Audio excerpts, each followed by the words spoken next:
প্রতিদিন ইফতারিতে ভাজা পোড়া না খেয়ে মাঝে মাঝে এরকম চাইনিজ চাউমিন রান্না করতে পারেন। আর এটা যখন রান্না করবেন মাশাআল্লাহ খেতে খুবই মজা হবে, এবং কি ইফতার টেবিলে সবাই চেটেপুটে খেয়ে শেষ করে ফেলবে এই চাইনিজ খাবারটি। আমি বাংলাদেশ চাইনিজ রেস্টুরেন্ট হিসাবে যেভাবে রান্না করে তো সেভাবে আমি রান্না করেছি।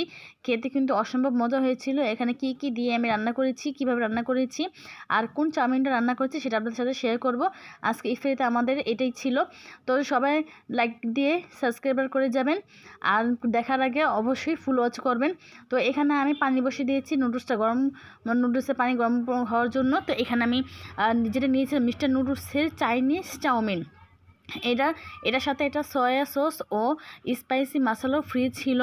আর আমি আপনাদের প্যাকেটটা খুলে দেখাচ্ছি এটা কেমন ছিল। এটা ছিল একদম মোটা, এক ধরনের নতুন, এটা স্টিক নুডলস বেরিয়েছে নতুন। তো এটার সাথে আবার একটা সয়া সস আর মশলা ফ্রি। তো সেটা আপনাদের দেখাচ্ছি। এই যে এটা হচ্ছে আপনাদের মশলা, আর এটা এখানে অল্প একটু সয়া সস দিয়েছিল।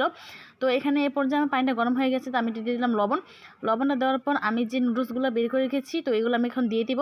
তো নুডলসগুলো লম্বায় বেশ বড় ছিল, তো আমার কড়াই অনুযায়ী আমি একটু ভেঙে দিয়েছিলাম, শুধু মাঝখান থেকে জাস্ট একটু করে ভেঙে দিয়েছি।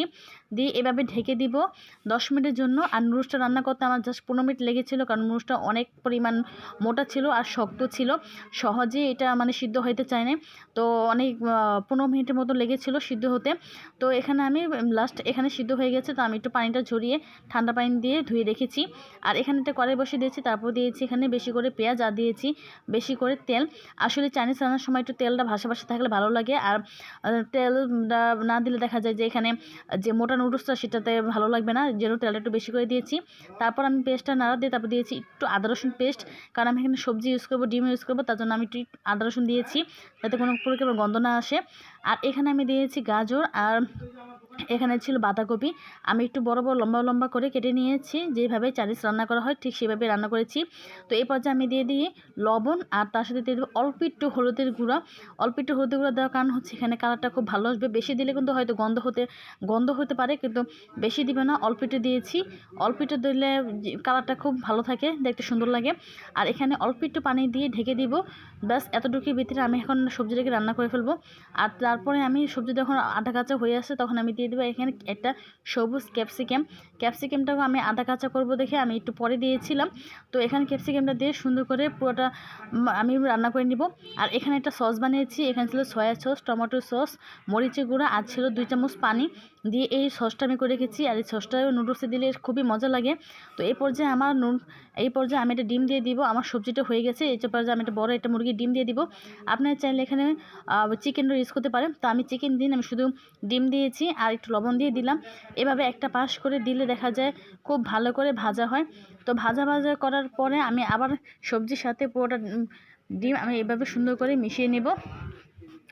আর এভাবে ডিম চিকেন দিয়ে যখন সবজিগুলো নাড়াচা দিয়ে রান্না করা হয় তখন তো খুবই মজা লাগে। তো আমি চুলার আঁচটা বাড়িয়ে দিয়ে এভাবে একটু হালকা পাতলা নাড়াচাড়া দিয়ে নিব, যাতে কালারটা যেন নষ্ট না হয়, ক্যাপসিকামটা যেন আধা কাঁচা থাকে। এরপর যে আমি দিব ওই সিদ্ধ করা যে নুডলসগুলো ছিল, তো সেইগুলো দিয়ে যে সসটা আমি বানিয়ে রেখেছিলাম সেই সসটা আমি এখানে ঢেলে দিব। তারপরে সসটা পুরোপুরি দেওয়ার পরে আমি যে মশলাটা ছিল প্যাকেটের সাথে মশলাটা, তো সেই মশলাটা পুরোটা আমি দিয়ে দিব। আর সেই পুরোটা দিলে খুবই মজা লাগে, তার জন্য আমি পুরোটা দিয়ে দিয়েছি। আর এইভাবে পুরোটা দিয়ে আবার এইভাবে নেড়েচেড়ে ফুল আওয়াজে অথবা ফুল স্পিডে আমার এই কাজটা করতে হবে।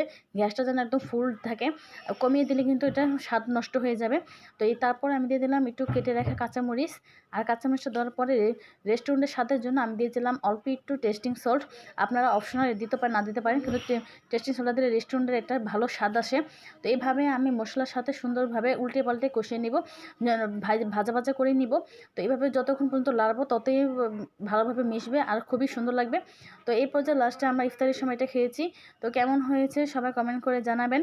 আর নতুন কেউ হলে সাবস্ক্রাইব করে যাবেন, পাশে থাকবেন। এটাই ছিল আমাদের ইফতার। তো আপনারা সবাই বাসায় একবার হলে ট্রাই করবেন, দেখবেন এটা খেতে খুবই মজা লাগে, খুবই টেস্টি। তো আজকের ভিডিও এই পর্যন্তই। সবাই ভালো থাকবেন আর আমার জন্য সবাই দোয়া করবেন, সবাই পাশে থাকবেন। আল্লাহ হাফেজ।